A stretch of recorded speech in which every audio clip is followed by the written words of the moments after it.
Time for Let's Talk with Tara. Tara is Hi. a counseling coach who addresses real issues that plague many women today. Issues like church hurt, disappointment, anxiety, depression, and many more. You will be inspired, educated, and empowered on how to receive the help and healing needed to move forward. If you have real issues, then Tara has real solutions. Let's talk with Tara.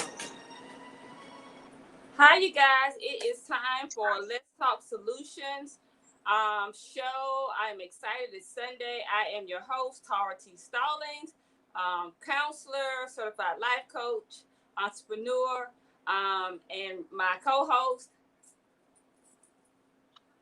Hi, I'm Ronald Garnett of Garnett and Associates. I'm a business finance consultant, and what we do in this show is we try to bring up topics, and we also, instead of posing questions, we try to give you real, practical life solutions to the issues that we are discussing.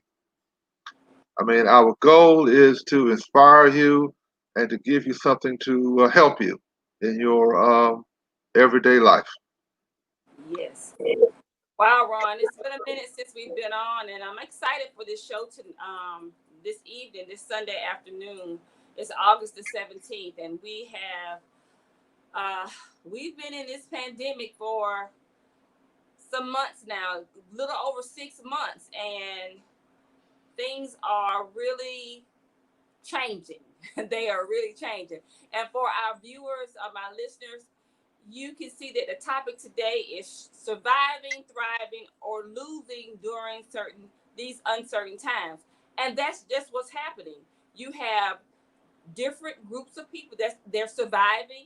You have some that are thriving, and you have some people that are losing during these uncertain times. We know in the past, whenever there's been any type of pandemic or epidemic, globally or in the United States, you always have different classes of people. You have those people that thrive during times of uncertainty.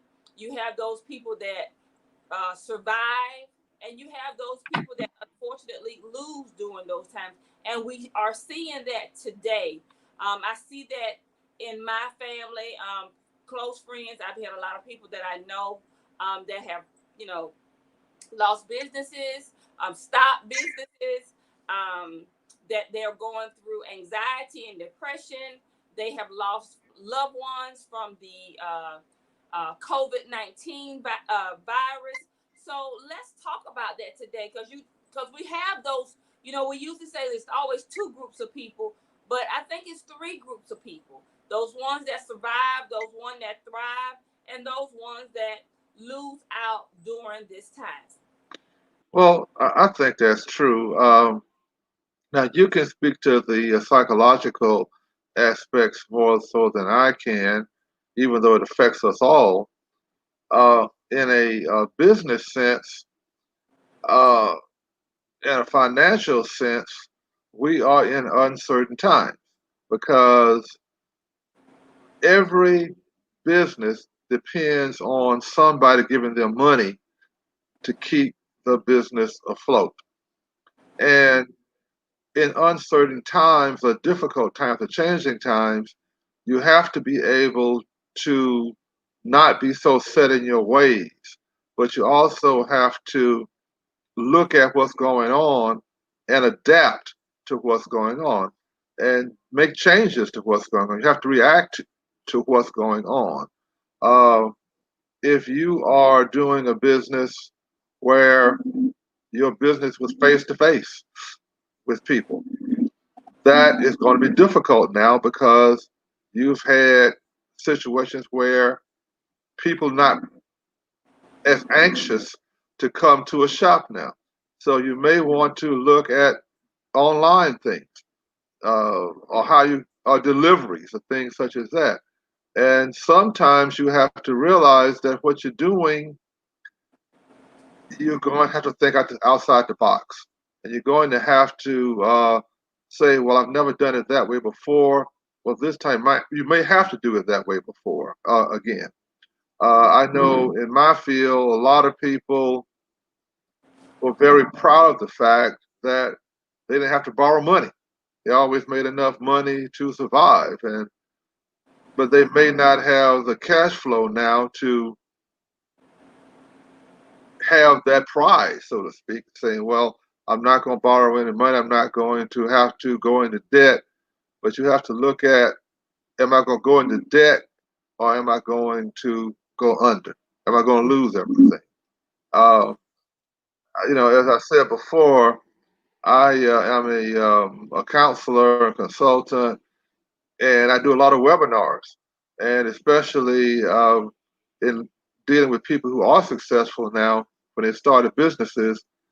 A number of them, I'll say most of them, always had a story where they were faced with a task. Either I take this money at an interest rate I'm not crazy about, or I don't go into business. Or I take this loan with a bad interest rate, or else my business won't survive. And I'm going to have to deal with this problem of interest until I can pay the thing off uh, and be successful at it. Because in these times, you are not going to get, in most instances, a great deal because people are afraid. I mean, and uncertainty tightens up money. No ifs and buts about it. Even in the market I deal with, alternative finance market, I can generally get somebody funded, but the requirements will have changed a little bit, especially for people who are self-employed, a 1099. You have to have a higher credit score than you had to have 6 months ago to get the funding. And the reason for that is if you are a small business owner and you're trying to get money, people are gambling that you're going to survive, that you're not going to be one of the people who are going to lose out, that you are going to be able to adapt and get customers to come in to pay you money, because funders are just like everybody else. They want to get paid back their money. And especially with some of the loans I do, which are unsecured, the money is just based on your signature and your credit and your history. There's no collateral involved. You say, well, I'm getting $50,000, $60,000. That's based on your word that you're going to pay it back at the interest rate you agreed to. So therefore, people are looking at you a little bit with greater scrutiny than they were 6 months ago. But in order to survive, you're going to have to see what is working and what's not working. I mean, we've talked a lot about business plans, which are very, very vital. But in these times, your business plan may need to be looked at and rewritten and adapted to what is necessary to survive or make money. Now, some businesses are thriving, such as you're doing something in the medical field because there's a great need for masks. There's a great need for medical clothing and devices and things such as that. So that's a thriving business. And if you're just barely surviving, if you got a restaurant and you got to do takeout and things like that. Now, if you're a little mom and pop restaurant that was just basically surviving on a core group of people who are coming in, eating at your tables, and you didn't adapt to how to deliver or do takeout, then you're on the losing end. So you got to look at where my money's coming from,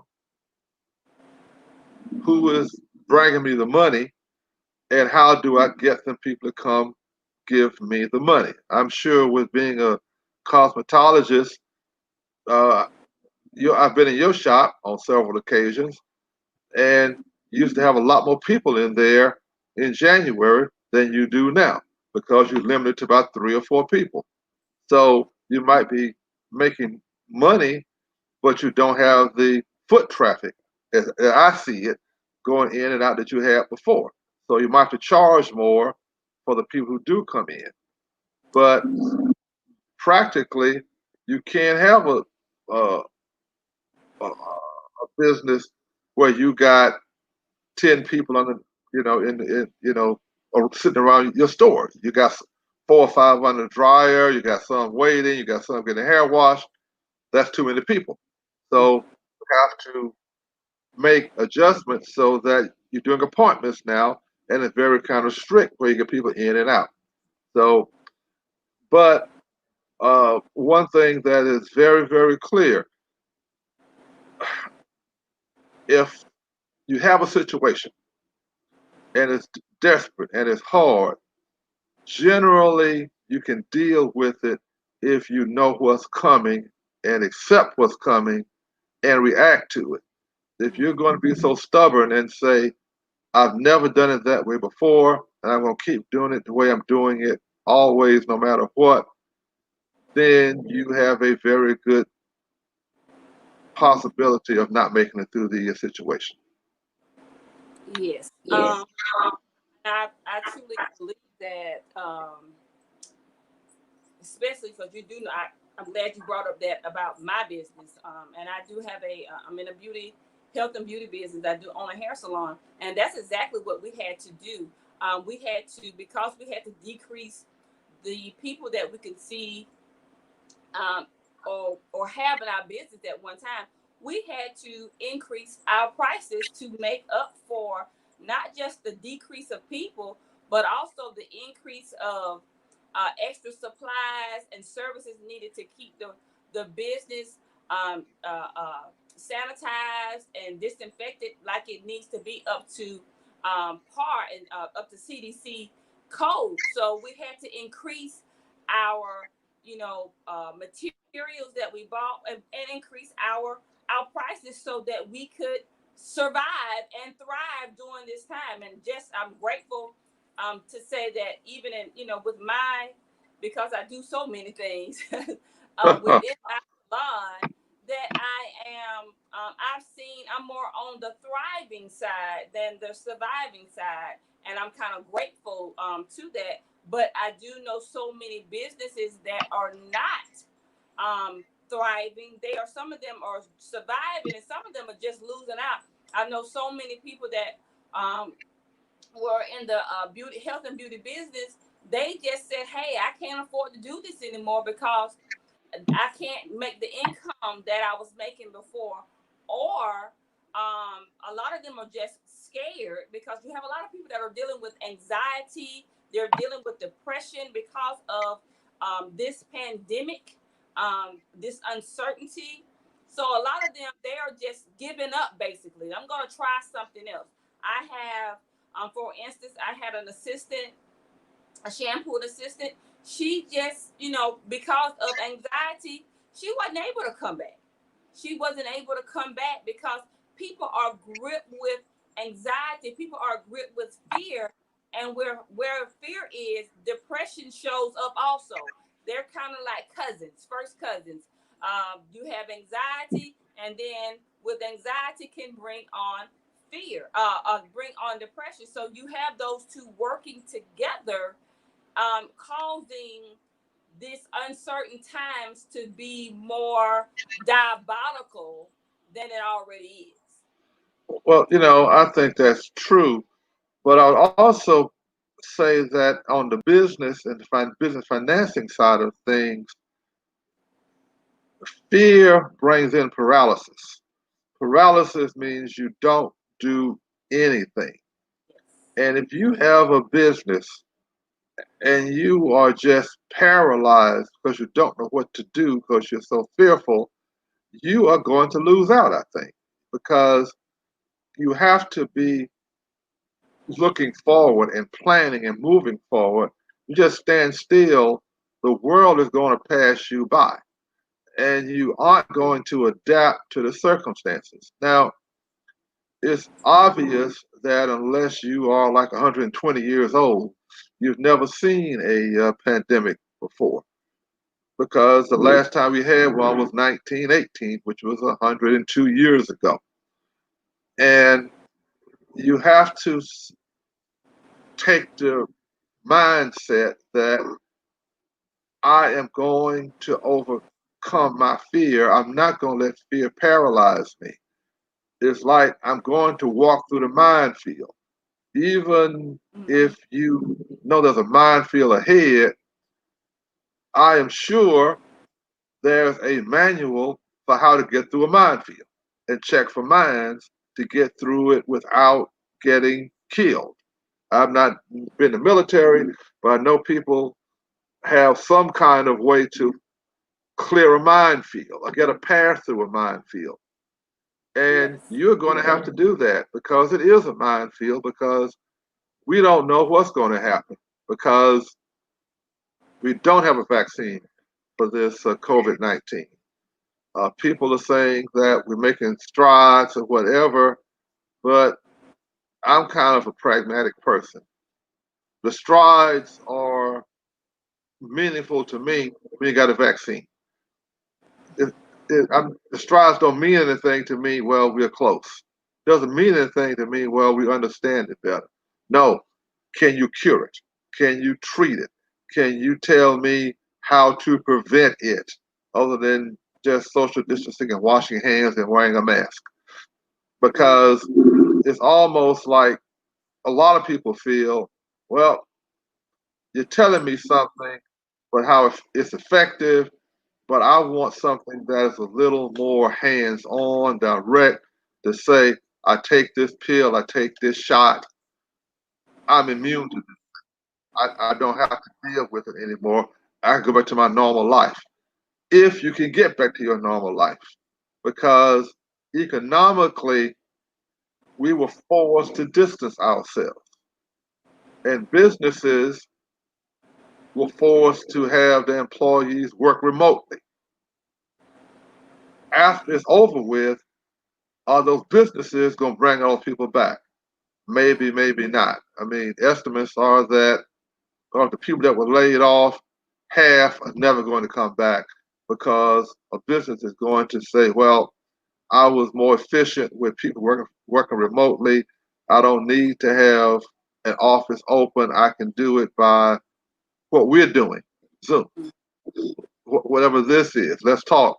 Because originally we were in an office, with each other, doing it on a tablet. Because of the pandemic, we're doing it this way. Now, you're the boss of this show, so to speak. Say in 2021, January 2021, the pandemic is over. We have a cure. Are you still going to come to my office and set it up, or are you going to still do it this way? Um. Think about it now. Well, I kind of already thought about it, And and I'm kind of up and down because, and that's why we're talking about this today, yeah, because by 2021, if you notice, you have more online churches, you have hmm everything is online. You have Zoom conferences, yes, everything is facilitated online, and people are getting used to seeing things, operating and attending events online. Now, we were doing it before, but not at this magnitude. right, So, just like you said with the businesses, is it going to be more proficient for those people to come in, or I'm more proficient than just doing it the way that we're doing it now? So, you have a kind of catch 22, because one thing about uncertain times, if you in those times long enough, they become certain to you yeah, in they a become mind. normal. They Become become normal, right. They become your new normal, and people, the majority of the people, start adjusting to that new normal, and they get accustomed to, well, I don't need to go there. I can just plug in and do this. I can plug in from home. And I think, I'm a conspiracy, so I won't even go there. That's part of the plan to get people doing things remotely so that it can be monitored. Because you think about technology is can be monitored, whereas you being out in the society that cannot be monitored as much as things that are computerized. We see the banks, everything, even with the banking system, you have to make an appointment to go to the bank. You have to make an appointment to go get your driver's license. So everything, and you have to do that via the computer. So everything is more it's more computer driven, digital driven. Even though we had it before, now it has been forced to be that way. And people that were not normally doing it, they are being normalized to this new way of life. So to answer your question, we may do some things close up again, but if this is working, let it work. Me myself, I can do both because I'm adaptable. I'm very adaptable. I can be, I'm just as much as an introverted person as I am an extroverted person. So I can do whatever works. My thing is to provide a solution no matter what it is, to answer a problem. So whatever it is, I can adapt to it, even in when it feels that it's not adaptable. Okay, So let me ask you a question. You can answer this. Let's just say I have a problem, a a problem with a emotional problem. I want to talk to you about it. Do you find it more difficult to have someone open up to you in person or online? For me, it's neither, because online we still do virtual. We do face to face. So it's not like I'm just talking to that person via the telephone, which I do have clients in my counseling coaching profession that I do have some of them that I just talk to them, but I have a lot of them that I do use virtual communication to where we are, we're virtual, we're talking, it's real time. So I'm able to see their facial expressions and whatever. But with certain clients, let me say this, with certain clients, it is always better to be able to be in the same atmosphere as that person, because you can see body language, eye motion, and depending on what you're dealing with, especially with trauma, being able to watch the body language speaks volumes over words. So just depending on what I'm working with that client with, if if being virtually is more conducive than being in person, let me say it that way. Okay, well, I have noticed with me, uh, funders or people who are lending money are going much more toward the virtual type of situation, Mm-hmm. such as applications now. I have to, I had to sign up for DocuSign so Mm-hmm. people could sign things over the internet. I have to send people a list of things that we need for funding, and they have to email me back a PDF Mm-hmm. with this information. So I was forced to buy software where I could create a PDF and separate a PDF and so forth and so on, which I was required to do simply to respond to applications for funding. So generally now, I don't have to really meet with anybody too much to get them a application because I can ask them qualifying questions and see if they qualify, send them the necessary documents that they put in a PDF, signed by DocuSign, and email it back to me, and we start the process as far as the funding process, Mm-hmm. which is kind of, it's a different a different thing for me, but it wasn't something that I wanted to do. It was something that I was required to do because I had to adapt to the fact that most of my funders are throughout the country. So instead of faxing things, we're doing things on a email basis now and DocuSign. So it's a much quicker process, which is what I mean by being adaptable, because you have things that I was forced to do in the last few months because people couldn't come into the office. Also, because people are distancing themselves, if you are doing more things with social media, you're getting people from areas that may not be local, so you're dealing with them over the telephone or with Zoom or by text or email and doing things that way. So you have to do things where you don't meet the person in person, so to speak, which is something I've had to kind of adapt to because I have an office and I used to bring people to my office and talk to them in my office where we could have a rapport, but a lot of people I can't do that with anymore, which is why I'm trying to adapt to what is going on in the financial world. But you have to be able to do it. You have to be able to say, I'm not comfortable with it, but I got to learn how to do it. I got to get myself in a position where I have to do it. And I'm telling people in business, you're going to be scared. You're going to be uncomfortable. You're going to be going into things you don't necessarily want to do, but sometimes you don't have a choice. And in these times, you don't really have a choice. You're going to have to learn how to do things that you don't want to do.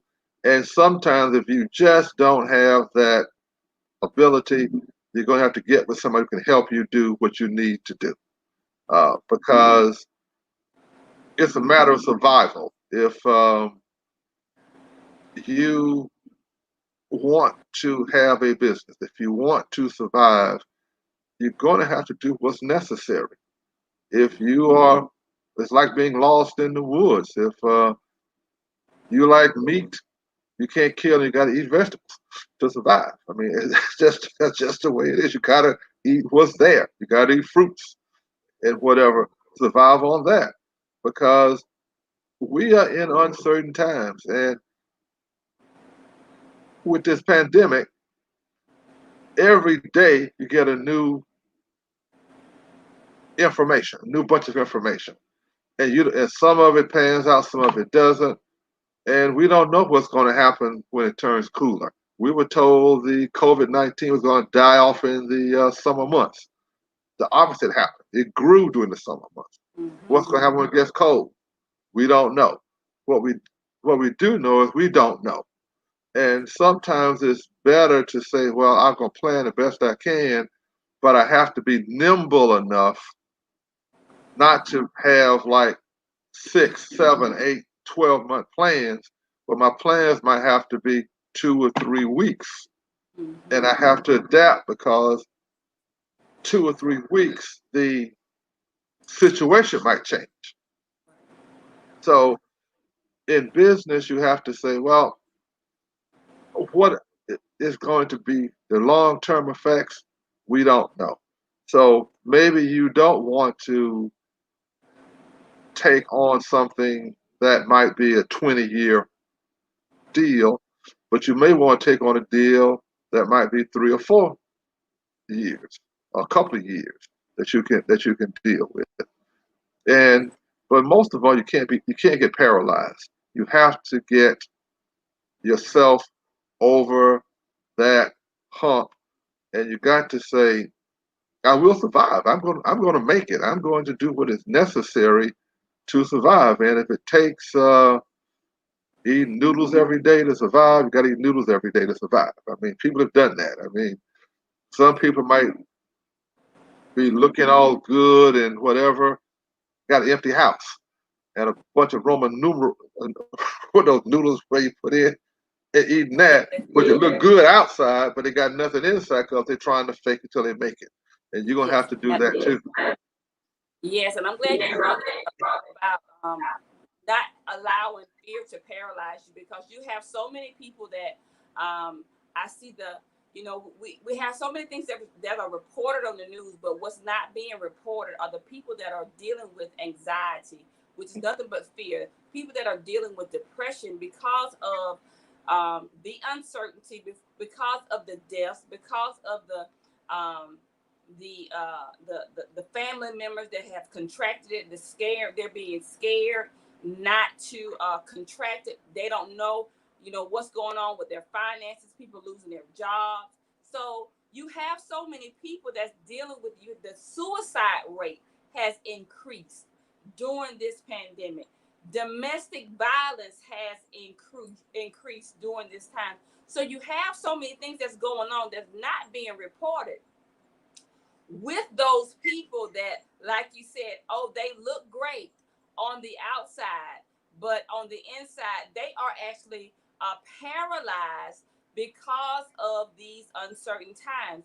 And I heard you say this, and it's something that we culturally say all the time. We have to get through it. And that's easier said than done for a lot of people. Because there's so many people that they don't know how to get through it. And that's why they become paralyzed. And that's when that deep depression sets in and those suicidal ideations set in. When or You have people that turn to drugs and alcohol because they just cannot deal with these uncertain times emotionally. And you said this, and I know where you said it from, because culturally we have been taught, hey, come on, put your big boy pants on, put your big girl panties on, come on, let's get through this. But it's that set of people, like we said, you have those people that's going to survive, that's going to thrive, and those people that's going to lose.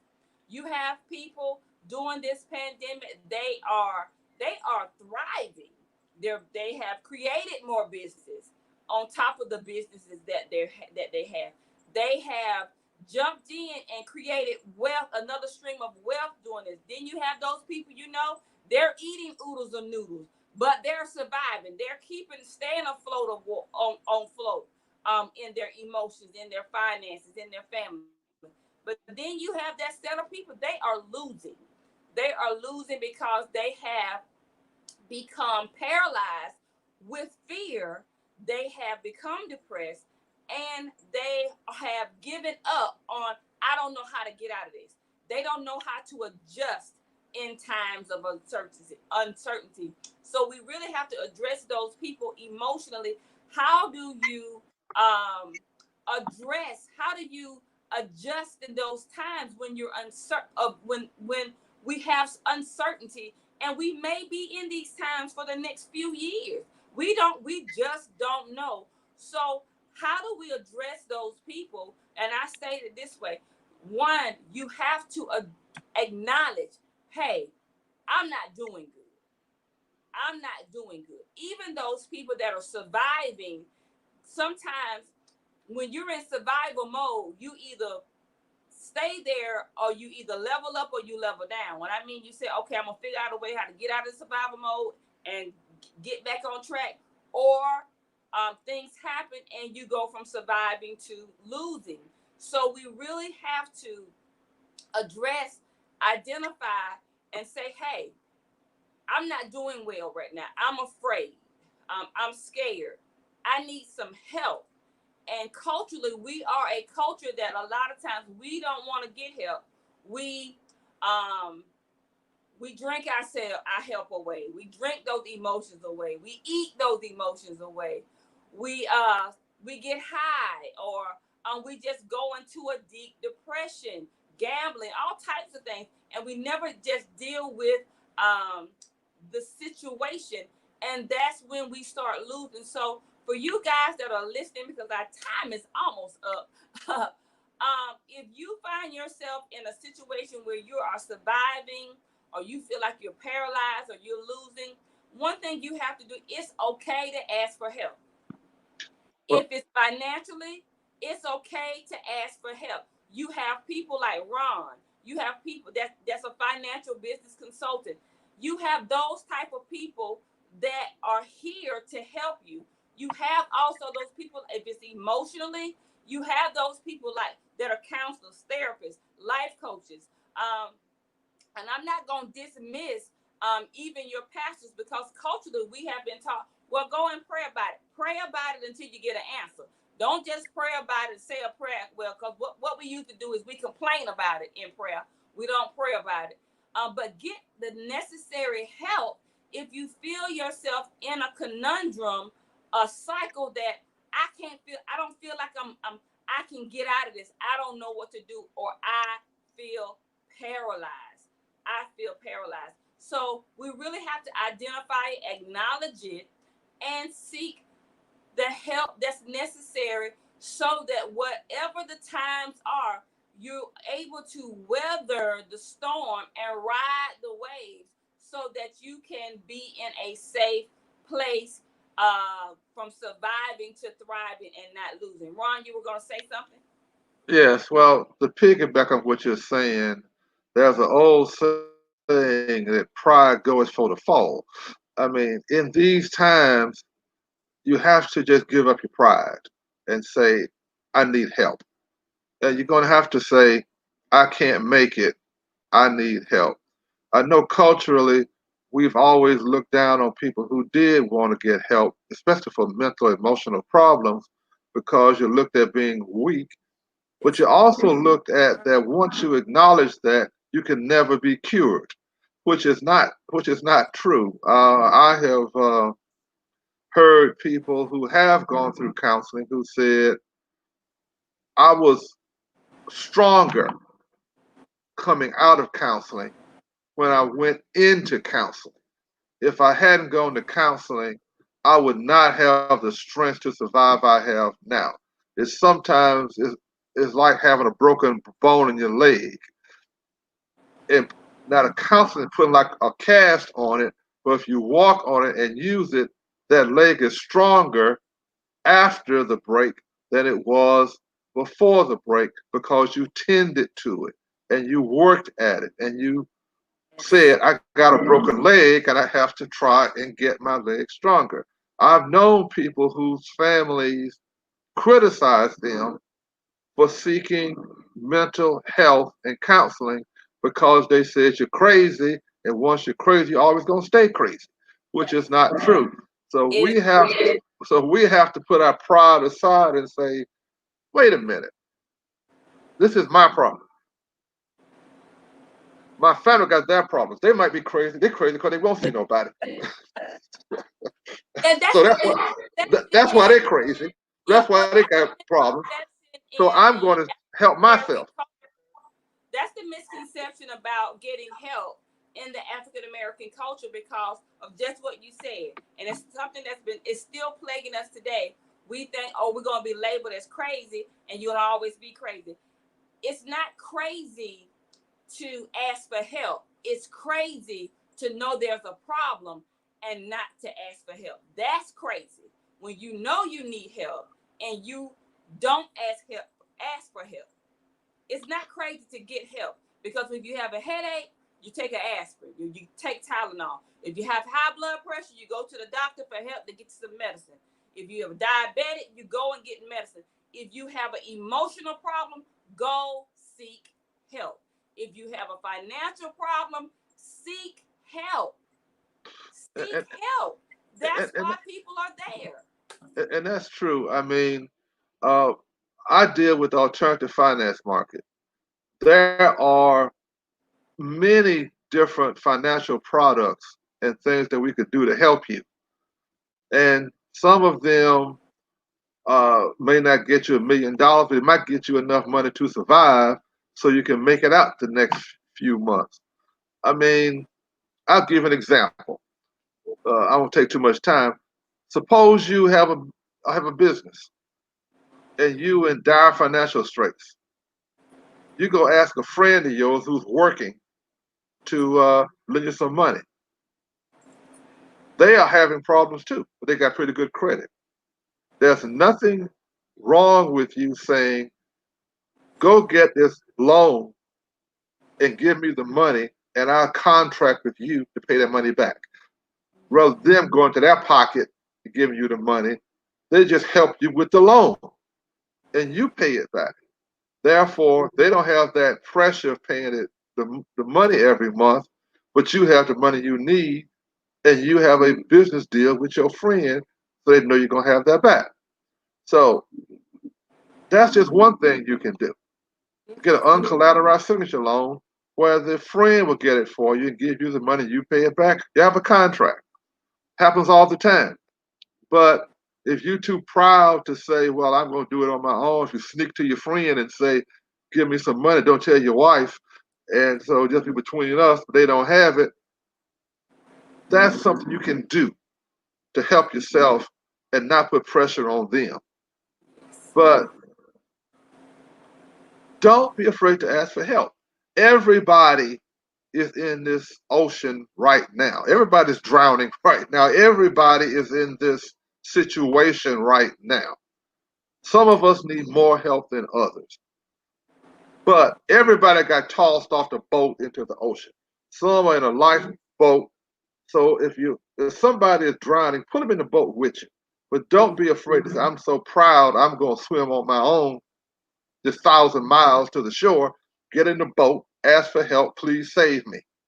Yes. Don't be so proud that you drown and you lose it. If you don't get one thing out of this broadcast today, put your pride aside. Put your pride aside and say, where am I? Where am I going? Who can I ask for help to get me where I want to go? Yes. Ron, just about up. Tell our viewers, our listeners, how they can contact you for their business financial consultant needs. Okay, you can call me at my office, 706 513 or just go online to garnettandassociates.com. That's www.garnett, and that's spelled AND, associates.com. You have all my contact information there. You can even make an appointment over the internet, which is new for me. So, but uh, but it's garnettandassociates.com. You have information on the landing page. You know how to get in contact with me either by email or telephone. Yes. And if you are emotional life management issues, you can also contact me. You can go to my website at taratstallinsinc.com. You can schedule a free 30-minute consultation session, or you can reach out to me at 706-414-5537 and make an appointment there. I would love to help you get over these times of uncertainty, anxiety, depression. You guys have been listening to Let's Talk Solution. I am Tara T. Stallings. This is my other co-host, Dr. Ron Garnett. We love to hear from you. We love to talk solutions. There's always a problem, but there's always a solution. Until next time, you guys make sure you share, you like, and tune in next month for Let's Talk Solutions. Thank you. Thank you. You have been listening to Let's